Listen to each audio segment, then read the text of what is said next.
Shri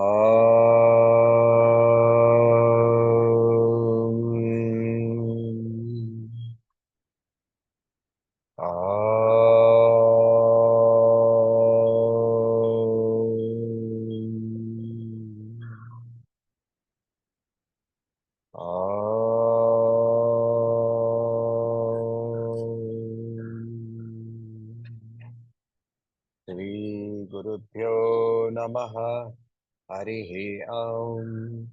Gurur Brahma Gurur Vishnu Gurur Devo Maheshwaraha Guru Sakshat Parabrahma Tasmai Shri Gurave Namaha Vakratunda Mahakaya Surya Koti Samaprabha Nirvignam Guru Medeva Sarvakaryeshu Sarvada Saraswati Namastubhyam Varade Kamarupini Vidyarambham Karishyami Siddhir me sada.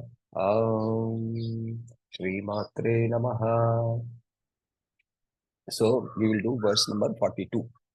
Now in verse number 41, he has, in 42, Acharya gave us a description, beautiful description of the Mukutam. So we are starting to see Devi through the eyes of Acharya in step by step. So now, after the Mukutam, what should come? Naturally, the next thing that we see is the hair.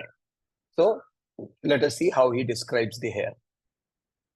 Dhunotu dhvantam, dhunotu dhvantam, nastulita dalitendi varavanam, nastulita dalitendi varavanam. Dhunotu dhvantam nastulita dalitendi varavanam ghanasnigdhashlakshanam ghanasnigdhashlakshanam chikuranikurambam tava shive chikuranikurambam tava shive ghanasnigdhashlakshanam chikuranikurambam tava shive Dhunotu dhvantam nastulita dalitendi varavanam Ghanasnigdhaslakshanam chikuranikurambam tava shive Yadiyam saurabhyam sahajamupalabdhum sumanaso सहजमुपलब्धुं सुमनसो यदीयं सौरभ्यं सहजमुपलब्धुं सुमनसो वसन्त्यस्मिन्मन्ये वलमथनवाटी विटपिनां वसन्त्यस्मिन्मन्ये वलमथनवाटी विटपिनां यदीयं सौरभ्यं सहजमुपलब्धुं सुमनसो वसन्त्यस्मिन्मन्ये वलमथनवाटी विटपिनां धुनोतु ध्वान्तं नस्तुलितदलितेन्दीवरवनं घनस्निग्धश्लक्षणं चिकुरनिकुरुम्बं तव शिवे यदीयं सौरभ्यं सहजमुपलब्धुं सुमनसो वसन्त्यस्मिन्मन्ये वलमथनवाटी विटपिनां dhunotu. Dhunotu comes from the root word dhu. So the root word dhu means to shake. So dhvantam means andhakara. So dhunotu dhvantam, removing darkness. Removing darkness. So, and removing darkness by how? By violently shaking. Right? Violently shaking the darkness away. Violently shaking. Dhunotu dhvantam nastulita, the tulita comparable to or balanced. One of the two words. Here we have to see the word balanced. So just imagine a lake full of beautiful blue lotuses. Indivara. Indivara is the blue lotus, the blue lily.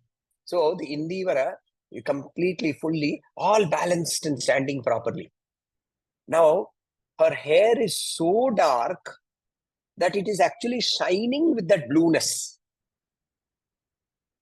See, sometimes I don't know if you have seen in the Olympics, you will see some of those Nigerians, they are so dark in color that their skin shines, right?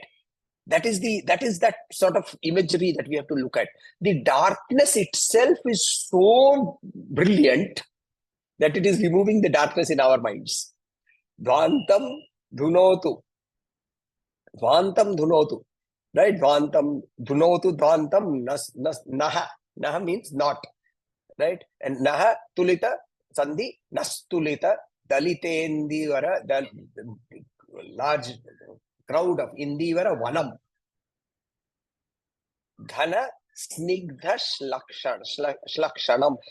Ghana snigdha shlakshanam. Soft, lustrous. Snigdha is a word which is used for oil in Ayurveda. So it is used for oil. So snigdha here will mean that which is very, it is soft to touch. So snigdha, ghana, and slakshanam, it is shining, dark, soft, lustrous hair. So, ghana snigdha slakshanam. Hair comes later. Chikura is hair. Nikurumbam, thick, complete, very together it is forming a big mass. Nikurumba means one mass. Yours, tava, shive. So till now, what has he said? He has said that the hair is so dark that it removes the darkness. It is shining. Dvantam, darkness. Dhunotu, it removes that completely by shaking it out. Obviously, when Acharya is talking of the removal of darkness, he is also talking of the removal of darkness of the ignorance of our mind. Physically also, her hair is so dark that it is actually shining and is removing darkness. So, dhunotu dvantam nastulita dalita indivaravanam, and it's like the darkness, dark blue darkness. Ghana snigdha shlakshanam chikura nikurumba tavashive. Till now he has explained. Yadiyam saurabhyam sahajam upalabdhum sumanaso. Now, sumanasa. Now, sumana, so like that of a flower. Sumana, the flower is the jasmine flower. Typically, but one specific word meaning of sumana is jasmine. There are multiple meanings, but one of them is the jasmine flower. Sahajam upalabdhum, that is the natural. Sahaja is the natural state. Upalabdhum, it is the natural fragrance, natural state. Saurabhyam, the fragrance. So here he says that Yadiyam saurabhyam sahajam upalabdhum, the hair having a natural fragrance of the jasmine flowers. Sumanasa. Vasanti asmin manye. Asmin, in that manye, asmin mind, manye in my mind. I think Vasanti, it stays. Valamathana, Vati, Vita, Pinam. Vati is garden, Vita, Pinam is tree. So the trees of Valamathana is Indra. So the trees of the forest of Indra, of the garden of Indra. So the divine flowers that stay. Now here, there is a beautiful comparison that he is doing. He is comparing the flowers of Indra's garden, the scent of the flowers of Indra's garden, with the scent of the the natural scent of the hairs of Devi. Now, firstly, therefore, then that brings us to a very interesting story. I don't know if you know this story. It's a story of Madurai. So, Shenbaga Pandyan was the king. And his court poet was a person called Nakiran. And the king, the queen came, and one day the king was playing with the hair of the queen. And he praised the scent of the hair of the queen. Then a doubt struck him. Is the hair scented because of the flowers, or does the hair have a natural scent? So he announced that I want somebody to explain this to me. But it has to be explained through poetry. So it was put as a competition. 1,000 gold coins will be given.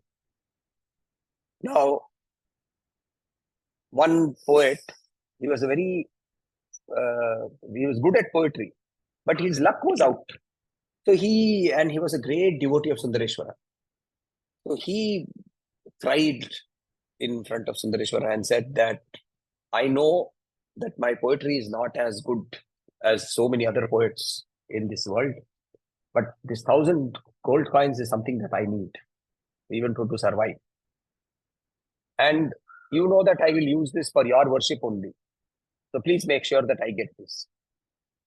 So Shiva came and he wrote the story. I wrote a poem and he told him, give it to you. Give it to him, go and give it to the king. The king read that poem and he was flabbergasted. It's such a beautiful poem. And very clearly in that, there is a description of Parvati's hair being fragrant in itself. Nakiran protested. He said, wrong. The hair is dead tissue. It cannot have any smell. So, and if you have written this, this is wrong. Firstly, you have not written it. So you have plagiarized this from somewhere. So such accusations were made. This person could not defend his own poetry because he had not written it himself. Since he could not defend his poetry, therefore,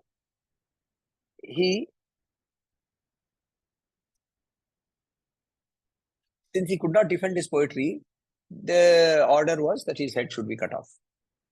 Now this poet started calling out to Shiva and said, I asked for 1,000 gold coins. You are taking my head away.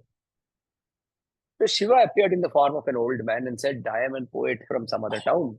Can I read this poetry? So yes, he read it. And he explained it in a different way. So the king was very impressed. But Nakiran said, no, you are wrong. The hair is not fragrant. So Shiva said, this old man said, look at me. So when he looked at him, he saw there is the third eye. And flames started coming out from the third eye. And Nakiran started getting burned. So there is a famous saying, Netri Kannal. Yeah? So it basically means even if you are a superior person, what is truth. Because of the burning, he jumped into the lotus pond. And then Shiva, out of his own grace, also saved him, brought him up.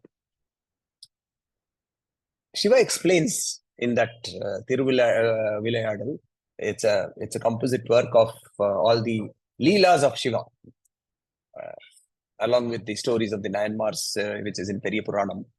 This is also a beautiful Shiva, Shaivite, South Indian Dravid Shaivite work.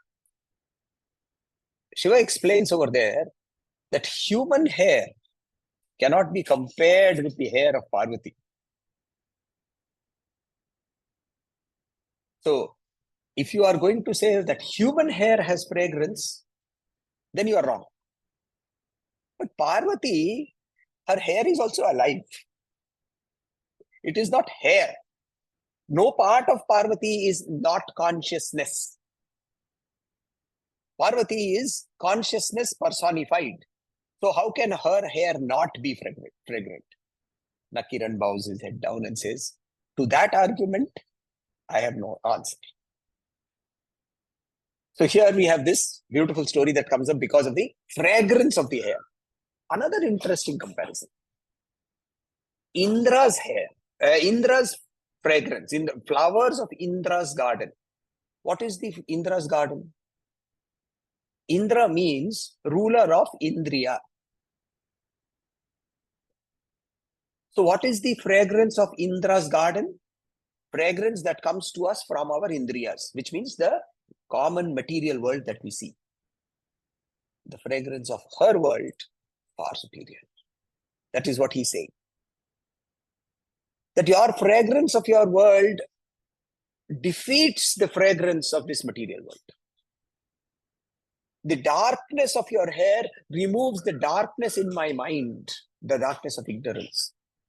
And it enamors me, it traps me into your world of eternal beauty, eternal ananda, that which is continuously conscious, that which is permanently existing. You are Sat Chit Ananda. And in this Sat Chit Ananda, I am seeing you in part by part. I saw your crown. I saw that the crown is illuminating this entire world, reflecting its glory into us through your compassion. And now I'm seeing your hair. And just by the sight of that hair, my mind, which is always running after Indra's flowers, the flowers that are coming from my Indriyas, the perception, the objects, the emotions and the thoughts, OET, as Gurudev used to say, which come to us because of this world of being trapped in my body, mind, intellect. I am overcome that. And the darkness of my mind is removed. How Acharya takes each verse, describes it in such beautiful poetry. And yet, in that poetry, there is this continuous layer of the non-physical. The description is physical, air, fragrance. And yet, when we dive deep into Soundarya Lahari and we look at what he is saying, we see that the layer that he is actually addressing is that layer of advaita, where we say, but just by contemplating that eternity, we can become that. Let us do the shloka once more. Dhunotu dvantam nastulita dalitendi varavanam ghanasnigdhash lakshanam chikurani kurumbam tava shive yadiyam saurabhyam sahajumupalabdhum sumanasau vasanti asmin manye valamatana vati vitapinam. So any questions on this particular shloka? The last two slokams, I'm noticing the Sanskrit looks a little bit more compound. So you will have to break it up. You can use your pen if you have. See, one thing I will suggest, you should take printouts. Because sometimes the Sanskrit is because the sandhis are there. So when I am chanting, I break up the sandhi. So what you can do is you can use a pen, or if you have a textbook which you are using also, that is also okay. In the text, you can make those marks. Yeah, you can make those marks and you can break it up. So let me break it up for you. It is Vasanti Asmin Manye. Vasanti Yadiyam Saurabhyam Sahajam Upalabdhum Sahajam Upalabdhum Sumanaso. Vasanti Asmin Manye Valamathana, that is one word. Valamathana Vati. Vati means garden. Vitapinam. Okay. Okay. So next we can start with the Devi Kavacham. Devi Kavacham, we did up to verse number 5. So we'll start with verse number 6 only, directly. Agnina dahyamanastu satrumadhye gatorane. Agnina dahyamanastu satrumadhye gatorane. Vishame durgame chaiva. Vishame durgame chaiva. Bhayartha sharanam gataha. Bhayartha sharanam gataha. What is the Markandeya, what is Brahma saying here? Brahma is saying, when consumed by fire, right? Agnina dahya. Daharam is the property of Agni. Agni's property is to burn. When does a person burn? When he is in fire. There is a beautiful sermon by Gautam Buddha. You must Google it. It is called the Fire Sermon. Fire Sermon by Gautam Buddha. He describes this world as burning. Burning with what? Burning with desires. So when I am consumed with my desires, not by physical fire, Physical fire will always affect my body. Oh, I cannot put my hand in fire and say I have complete belief in Chandika. Nothing will happen to my hand. Of course not. And the Chandika is also the fire. She is Agni Varnam, Agni Rupam. Right? In the Devi Sukta, what do we say? Tvam Agni Varnam, how we describe her. Isn't it? So, it is not about the physical body. When I am devoured by, when I am consumed by fires of my passions, fires of my desires, when I am consumed by that, when I am surrounded by enemies in battle, where is the battle? The battle is in this world, daily. Right? The Bhagavad Gita is a dialogue between Arjuna, who is not a renunciate monk sitting in the forest, having given up an active material life, going into an active mental life. The Bhagavad Gita is a dialogue for a warrior, for a person who is living on a day-to-day life. Right? So, he says that place me between the two battle lines. Correct? He put me in the bed. We are always in the middle of these battles. Battle of duality that we are constantly in. This is good, this is bad. At the physical level, this is hot, this is cold. I am feeling good, I am feeling pleasure, I am feeling pain. I am feeling insulted, I am feeling honored. Body, mind, intellect, all the time in duality. Those are my enemies. The duality is my enemy. So it says, surrounded by enemies in battle, when seized by the fear of adversity, bhaya artha nam, right?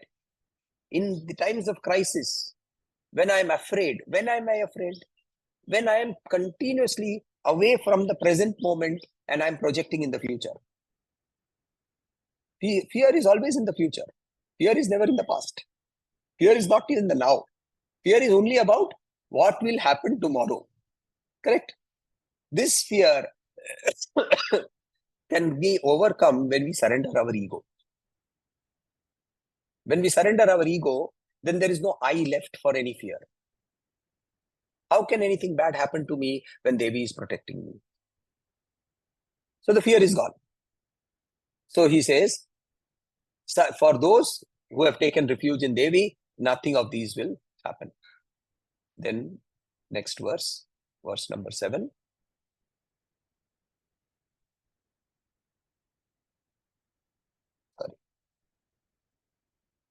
न तेषां जायते किंचित् न तेषां जायते किंचित् अशुभं रणसंकटे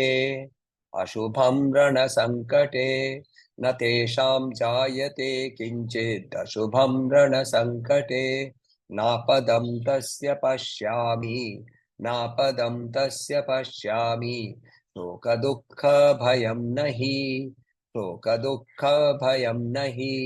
नापदं तस्य पश्यामि शोक दुःख भयं नहि न तेषां जायते किंचित् अशुभं रणसंकटे नापदं तस्य पश्यामि शोक दुःख भयं नहि. So whenever we are looking at, I'm just going to give the literal meanings. We need to interpret them at a spiritual level. So, jayate are born, kinchit ashubham, nothing that is ashubha will be born. In rana sankate, in rana means in the battlefield, sankata means the danger. Na apadam tasya, apadam, that which is adversity, that which is fearful, right? Danger, apadam tasya, pashyami, to see. Shoka, dukkha, bhayam, right? Shoka, grief, dukkha, sorrow. Grief and sorrow have been separated, one in the body, one in the mind. Shoka, dukkha, bhayam, nahi. So here he says, none of these will arise. Okay? All of this is about the 6 battles that we fight, right? Kama, Krodha, Moha, Lobha, Mada, Matsarya. These are the 6 battles that we are fighting. It is about these people. Yestu bhaktya smrita nunam. Yestu bhaktya smrita nunam. Tesham baddhi prajayate. tesha vriddhi prajayate. Yaistu bhaktya smritam nunam tesham vriddhi prajayate. Ye tvam smaranti deveshi. Ye tvam smaranti deveshi. Rakshase tanna samshayah. Rakshase tanna samshayah. Ye tvam smaranti deveshi. Rakshase tanna samshayah. Yaistu bhaktya smritam nunam tesham vriddhi prajayate. Ye tvam smaranti deveshi rakshase tanna samshayah. So again, the meaning is very, very apparent. So that yesham bhaktya, if you are devoted, the basic point here is the point of devotion. Those who remember you with devotion, for such people, they will always be successful. They will always be protected. Very, very direct here. Natesham jayate kinchit ashubham rana sankate napadam. Yes, sir. Yaistu bhaktya sprita nunam. Sprita, to remember, nunam. Tesham vriddhi prajayate. So, and he's continuously getting vriddhi in terms of growth, right? So, what does he grow? Prajayate means here, in the literal sense, it will mean that he will have many children. It is not about the many children. It is about the fact that you will be prosperous. You will be successful in your spiritual journey. Niyetvam smaranti deveshi. Devi is being addressed here. Rakshetanna samshayaha. Without any doubt, they are protected. Now, in the next two verses, there are descriptions of Devi in various forms. These are forms that we have to imagine in our own mind, and therefore some descriptions are given. Preta samsthatu chamunda. What is chamunda? When she kills Chanda and Munda together, she is called chamunda. Okay, this is a fierce form. She is riding on a preta, on a dead body. On a dead body, she is riding. Her vahana is a dead body. Basically, what does it mean? That she has conquered the body, mind, intellect. The limitations of the body have been conquered through her. Right? So here the Brahma says, Preta samsthatu chamunda, Varahi Mahishasana. Varahi, we have seen in Lalita Sahasranam, she is one of the ministers. In the form, she herself is Varahi, she herself projects herself as Mantrini and Dandini, right? So one of the forms is called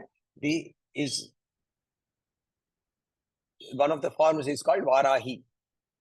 Now we will see all these forms in the Narayani Stuti when we do the Saptashati. When we do Saptashati, there is a whole chapter called the Narayani Stuti, where the Devas, they worship her, calling her Narayani Namostute. In that, we will see all these forms described exactly the same way. Narayani Stuti, we will see Varahi, right? Aindri Samarudha, Aindri, Indra Shakti, riding on Gaja, on Airavata. Aindri Gaja Samarudha, Vaishnavi Garudasana. Vaishnavi, in the Devi Vaishnavi, she who is the Shakti of Vishnu. She comes in the form of Vaishnavi. She rides the Garuda. Maheshwari Vrisharudha. Maheshwari, Devi, the Shakti, who is the Shakti of the representation of the Shakti of Mahesha, of Shiva. She is riding a bull. Maheshwari Vrisharudha. Kaumari Shikivahana. Kaumari, the Shakti of Kumara, of Skanda. He rides a Shiki Vahana. Shiki is peacock. Right? In Narayani Stuti we see, isn't it? Mayura Kukkuta Vrite, Mahashakti Dhare Nadhare, Kaumari Rupa Samsthane, Narayani Namostute. Kaumar. So Mayura Kukkuta Vrite. So Mayura Vrite. She is sitting on the peacock. So here we are seeing the same descriptions coming here. Right? Kaumari Shikivahana, Lakshmi Padmasana Devi, Padmahasta Haripriya, So in the form of Lakshmi, she is Padmasana, Padmahasta, and she is dear to Hari. These are forms which we take and we imagine them, we keep them in our mind so that our mind doesn't go here and there and is focused on her feet. It is focused on her form. And instead of jumping around and saying, is the dosa going to be served to me with hot? Is there chutney with the dosa? Is the coffee going to be filter coffee or are they going to use Nescafe? No. My mind is at Chamunda's feet. You bring your mind back because our mind cannot take the formless. Oh, I'm going to tell you, imagine the blue sky and keep your mind on the blue sky. Gone. In the blue sky, there will be many things that will happen. But if I put a form over there and I say, now in the blue sky, see the two beautiful feet.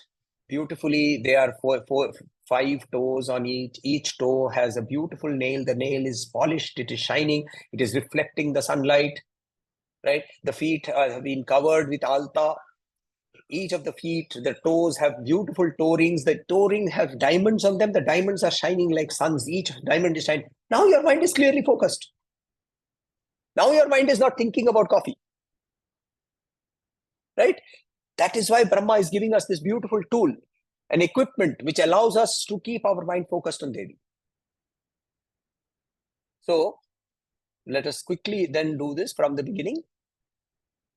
Om Namah Chandikaye Nyasaha Asya Shri Chandika Kavachasya Brahma Rishihi Anushtup Chandaha Chamunda Devata Anganyasyoktha Mataro Bijam Navarno Mantra Shaktihe Digbandha Devata Tatvam Shri Jagadamba Prityarthe Saptashati Pathan Gatvena Jape Viniyogaha Om Namah Chandikaye Markandeya Uvacha Om Yadguhyam Paramam Loke Sarvarakshakaram Nrinam Yanna Kaschiddakhyatam Tanme Bruhi Pitamaha Brahma Uvacha Asti Guhyatamam Vipra Sarvabhutopakarakam Devyastu Kavacham Punyam Tatsrunushva Mahamune Prathamam Shailaputri Cha Ditiyam Brahmacharini Tritiyam Chandraghanteti Kushpandeti Chaturtakam Panchamam Skandamateteti Shashtam Katyayani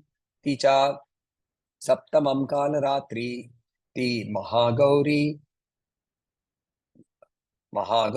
Ticha Ashtamam Navanam Siddhidatri Cha Navadurga Prakirtitaha Utkanyatetani Namani Brahmanneva Mahatmana Agninadahyamanastu Shatrumadhye Gatorane Vishame Durgame Chaiva Bhayartha Sharanam Gataha Natesham Jayate Kinchit Ashubham Rana Sankate Napadam Tasya Pashyami Soka Dukha Bhayam Nahi Yaistu Bhaktya Smrita Nunam Tesham Vriddhi Prajayate Ye Tvam Smaranti Deveshi Rakshase Tanna Samshayaha Preta Samsthatu Chamunda Varahi Mahishasana Yaindri Gaja Samarudha Vaishnavi Garudasana Maheshwari Vrisharudha Kaumari Shikivahana Lakshmi Padmasana Devi Padmahasta Haripriya.